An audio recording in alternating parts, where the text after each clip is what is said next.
Welcome back, Kleschka Crew, to Kleschka Picks week number 3. I'm having a little deja vu from week number 2. Week 1, I went 11-5 with my picks. Week 2, I did it again. I went 11-5 with my picks, making me 22-10 on the season.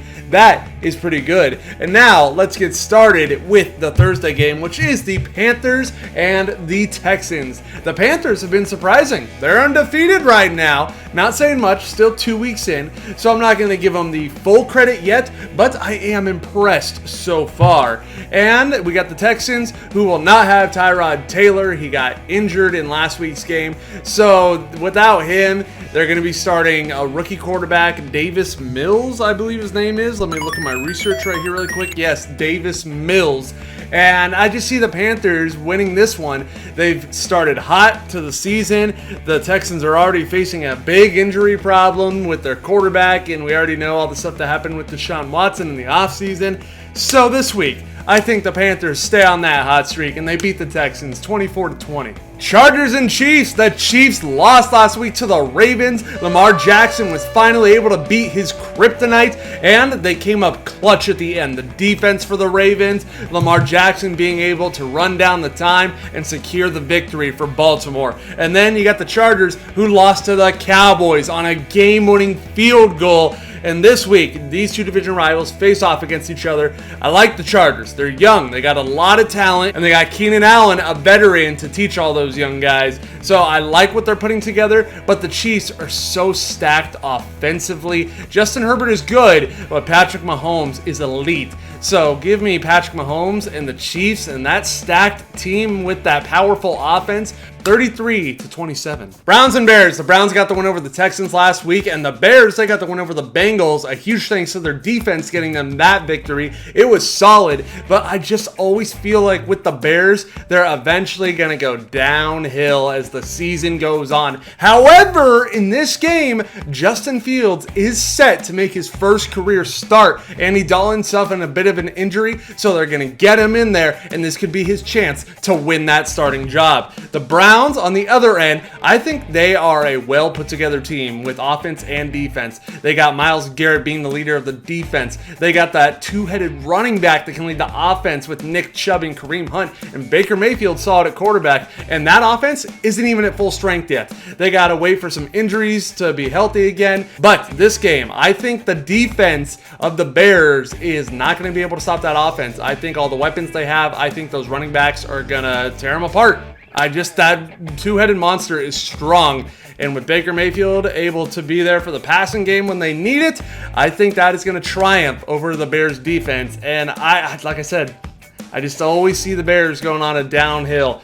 That's how I see them. They can start as good as they want, but eventually I think there's a fall for the Bears. So give me the Browns beating the Bears 27-21. Titans and Colts. The Titans beat my Seahawks last week on a game-winning field goal in overtime. That one hurt because we had control of that game early and we just lost it the more the game went on, and it really just broke us down. It broke me down as a fan. I was suffering watching that game.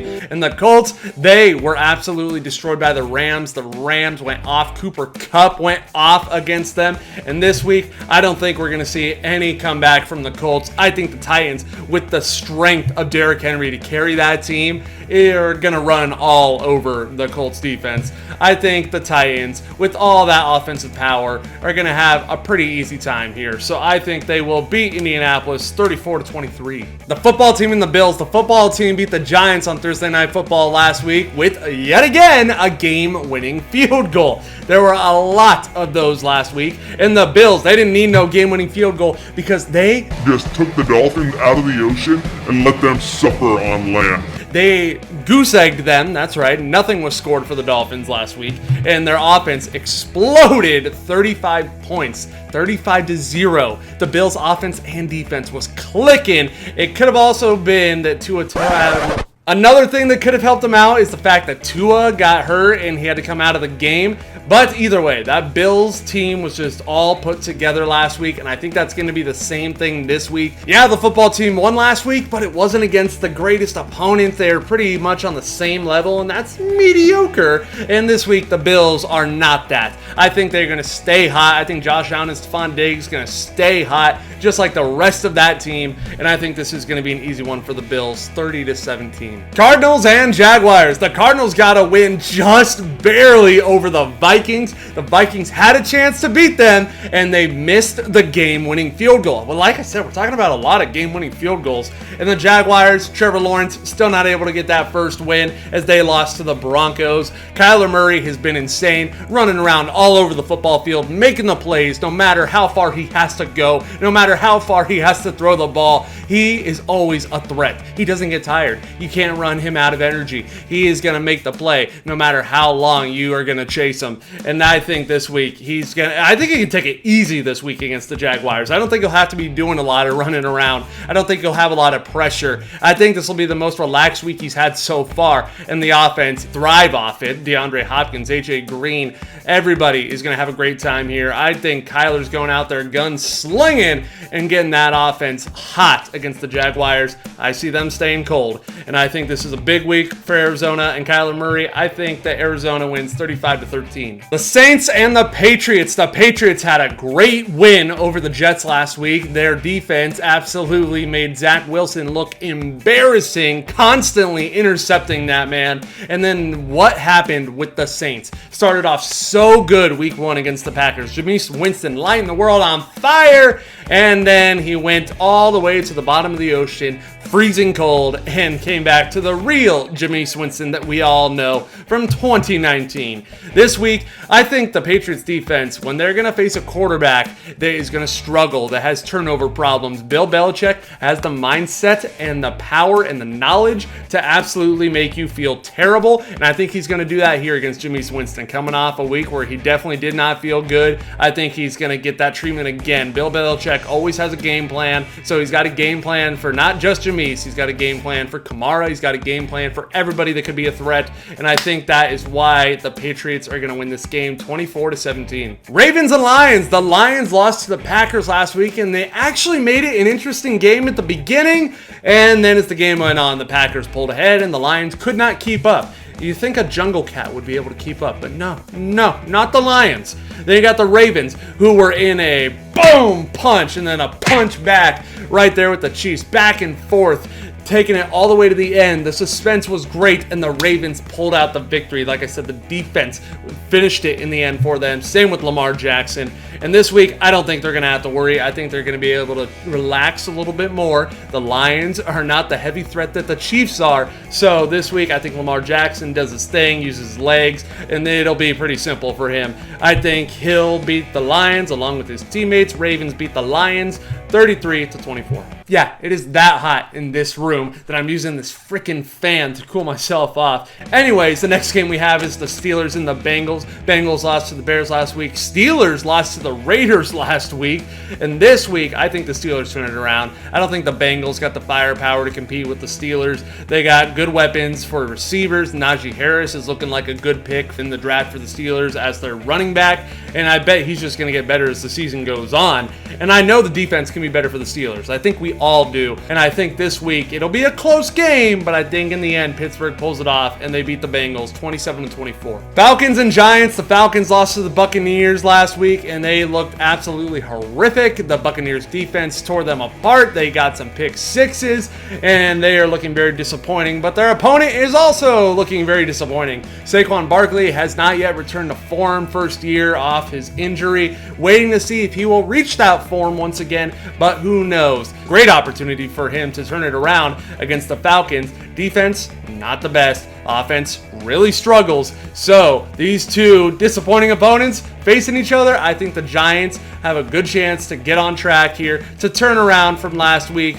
and pull out a victory this week against the Falcons. So give me the Giants winning 24-20. Yeah, between each opponent, I've been doing this. Anyways, Raiders versus Dolphins. Dolphins, they lost last week embarrassingly, and I think they will be without Tua once again, but I don't think that would have mattered anyway because the Raiders have surprised me so far. They've been very good in the first 2 weeks of the season. Derrick Carr's look sharp, and the rest of the offense is feeding off of that. The defense has also looked good for the Raiders, so I'm going to say that they are going to keep the Dolphins scoring to a minimum, and I think the Raiders are going to absolutely explode with offense. So give me the Raiders beating the Dolphins 31-20. Broncos and Jets. The Jets, Zach Wilson, they took an L to the Patriots last week. All that man was doing was throwing interceptions to the opposing team, and the Broncos, they got a solid win over the Jaguars. Noah Fant looked good. Teddy Bridgewater looks solid, and I think this week is probably going to be the week that they will look the best all season.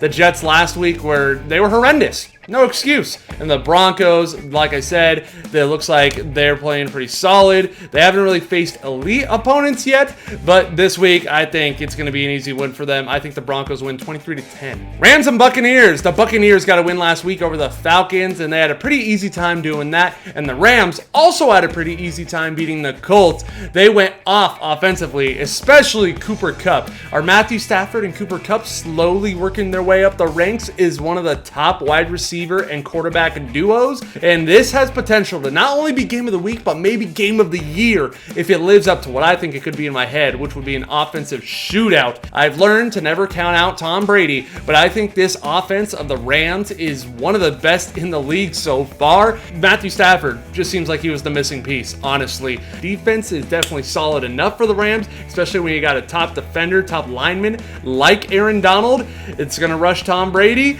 I think in the end, the Rams will win this in a close one, 30-27. Seahawks and Vikings. I mentioned earlier, my Seahawks basically threw the game away against the Titans. We had it early on, and as the game kept going, we kept just losing more of it, letting our grasp get free from that victory. And then the Vikings had a chance to get that win, missed the field goal to win the game. This week, the Seahawks, should be able to turn it around. The Vikings do not look like they're going to be one of the top contenders this year, and the Seahawks had the potential to do so, but they got to clutch up. They got to lock it down all 4 quarters, and as long as we do that, as long as Russ cooks with Lockett and DK Metcalf, then I think we should be looking fine here against the Vikings. I think we will beat them 31-23. 49ers and Packers. The 49ers beat the Eagles last week in a low-scoring affair, and you had the Packers who got back on track against the Lions. I don't know what the switch was from week 1 to week 2 for Aaron Rodgers in that offense,